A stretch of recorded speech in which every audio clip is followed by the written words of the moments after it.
कोल्हापुरातील मुक्तसैनिक वसाहत परिसरातील लक्ष्मीनारायण नगरमध्ये समीर बाबूलाल शहा हे कुटुंबियांसमवेत राहतात.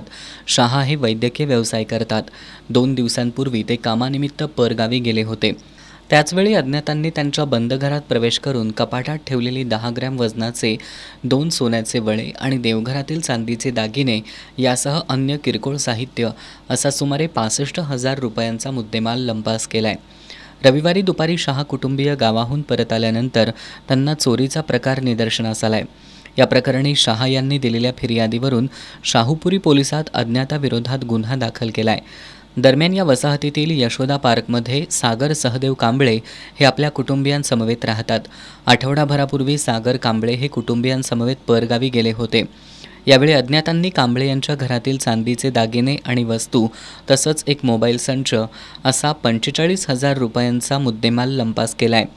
चोरट्यांनी कांबळे यांच्या घरातील खाद्यपदार्थांवर ताव मारून स्वतःकडील काही कपडे तिथंच टाकून पोबारा केला. रविवारी कांबळे परगावाहून परत आल्यावर चोरीचा प्रकार निदर्शनास आला. या प्रकरणी कांबळे यांनी दिलेल्या फिर्यादीवरून अज्ञाताविरोधात शाहूपुरी पोलिसात गुन्हा दाखल करण्यात आलाय.